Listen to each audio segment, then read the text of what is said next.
Hello everyone. किसी उड़ते पक्षी ने तो नहीं बताया लेकिन मैं वीडियो सुनती रहती हूँ जो लोग लोगों को भ्रम में डालते हैं कि ऐसा करिए वैसा करिए। मंदिर जाने से पहले क्या करना चाहिए? मंदिर जाने से पहले सिर्फ मन में भावना आनी चाहिए, इसके अलावा तो कुछ नहीं होना चाहिए। मैं जब मेरी गुरु की महादशा स्टार्ट हुई 2004 में, तो देखिए तब मैं एस्ट्रोलॉजर नहीं थी। उसके बाद मैंने मंदिर जाना शुरू किया और किसी स्वार्थ से जाना शुरू नहीं किया। मेरा गुरु आता है तो इंसान आध्यात्मिक हो जाता है। लेकिन जब मैं मंदिर जाती थी तो भगवान से मैंने एक ही बात बोली कि भगवान मेरे पास आंसुओं के अलावा कुछ नहीं है। देखिए, अगर आज एस्ट्रोलॉजी है तभी किरण बाबा आपके सामने बैठी है। अगर मैं पढ़ना बंद कर दूंगी तो शायद मर जाऊंगी। अगर मैं पढ़ रही हूँ तो मैं सांस ले रही हूँ। क्योंकि जब मैं ऐसा नहीं कोई चैलेंज करके चली थी कि लाइफ में इसके अलावा क्या मोटिव है कि बच्चे, फैमिली और 2400 घंटे आप घर का ही काम करते हो, इसके अलावा आपकी लाइफ में क्या है?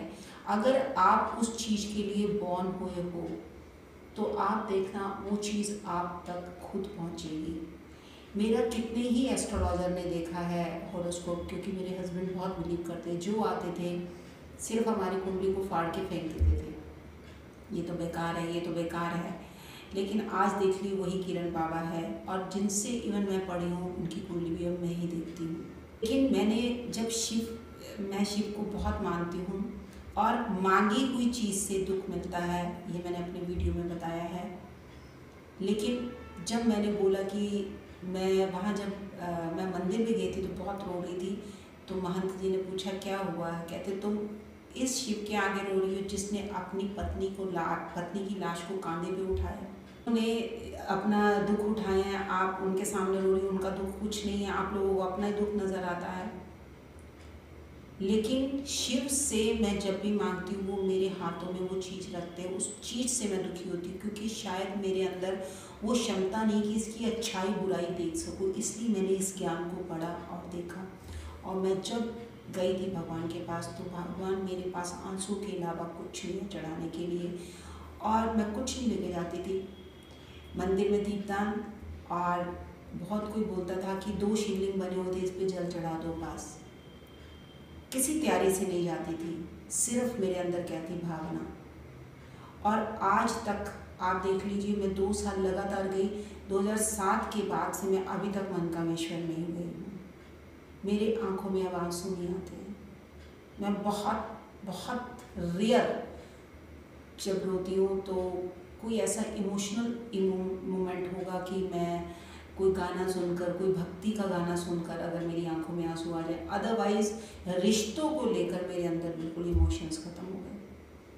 प्रभु ने वो सुखा दिए आंसू, क्योंकि मैं उनको अर्पण कर आई थी। ऐसे ही अब मैं वाराणसी गई, ऐसे नहीं कि बड़ी तैयारी से गई थी। मुझे ये सिर्फ मैंने जब सुना कि वहाँ मोक्ष है तो मेरा मोक्ष उसी दिन हो गया। सांस चल रही है तो अभी तक मुझे अग्नि के हवाले नहीं किया गया, लेकिन मेरा मोक्ष हो गया। अगर मैं आके इस चीज़ पर विश्वास ही ना करूं, और वहाँ हमने जो उपाय करना था, जो पूजा पाठ करानी थी, जो पंडित जी वहाँ, क्योंकि हर किसी को वहाँ पर ना गाइड मिलता ही है, बिना गाइड के आप नहीं जा सकते हैं। और वहाँ पर तो मोदी जी ने काफ़ी इंतज़ाम कर दिया, तो पंडित जी आपके साथ जाते हैं। जो पंडित जी कहते रहे हम लोग वही करते रहे। लेकिन मेरे अंदर भावना एक ही थी कि भगवान, मोक्ष बहुत बहुत रेयर, अरबों खरबों साल बाद किसी को मिलता होगा और किसी एक को मिलता होगा, ये एक शब्द है। लेकिन अगर मैंने अपना कार्मिक अकाउंट क्लियर कर लिया तो आप मेरे को मोक्ष दे दीजिए। और मेरा मोक्ष उसी दिन हो गया जब मैंने उस वहाँ पर वाराणसी में पैर रखा, तभी हो गया। ये क्या है? भावना की बात है। मंदिर जाने से पहले आपको किसी तैयारी की ज़रूरत नहीं है।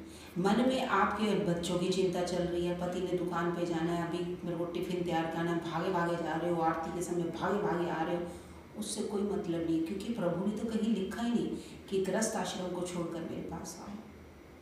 उन्होंने सबसे ऊपर गृहस्थ आश्रम को रखा है। अगर मनुष्य योनि हुई अब तो वैसे ही सबसे बड़ी तपस्या में, उसके लिए मंदिर आने की ज़रूरत नहीं है, मूर्ति के आगे बैठने की ज़रूरत नहीं है। मेरे को आप जहाँ याद कर लो, मैं तो वहीं हूँ। मैं आपके मन में हूँ। आप जहाँ खड़े हो वहाँ मेरा नाम लो, मैं वही हूँ। भगवान खुद तो नहीं आते, लेकिन किसी को मैसेंजर के तौर पर भेज देते हैं कि जाओ, ये कितने दिनों से मुझसे पूछ रहे हो और मुझे ये काम बताना है इसका। आप लोग सिर्फ और सिर्फ विश्वास रखिए और किसी भी तैयारी की ज़रूरत नहीं। उसके बाद देख ली मंदिरों में क्या होता है, फूल हैं तो उसको फेंक देते हैं। अब तो काफ़ी रिसाइकिल होने लगी हैं चीज़ें और हर जगह घी फैला रहता है, आधा दीपक से गिर रहा होगा, प्रसाद लेंगे तो वहीं फैला देंगे गंदगी, तो इतना बुरा हाल करते हैं। मैं कहती हूँ मंदिरों में ये होना चाहिए कि तुलसी पात्र के अलावा कुछ चढ़ना ही नहीं चाहिए। ये बड़े बड़े जो पंडित दिग्गज बैठे हैं, अगर वो एक मीटिंग करें कि किस शिवलिंग पर क्या चढ़ना चाहिए, तो बेलपत्र हो जाएं, ऐसा कुछ चढ़ाएं जो आगे लोगों को प्रसाद के रूप में दिया जाए और वहाँ पर मतलब गंदगी ना फैले। नहीं तो लोग तो बिल्कुल ऐसे फैलाते जाते हैं चीज़ें कि मैं क्या बताऊँ आपको। और बात करते हैं कि हमें तो भगवान मिला नहीं, हम तो इतने सालों से जा रहे हैं, फिर हमारी ज़िंदगी के दुख कम क्यों नहीं हुए। आप ऐसा क्यों सोचते हो कि मंदिर जाने से दुख कम हो जाएंगे? वहाँ सात्विकता है, वहाँ सात्विक एनर्जी है।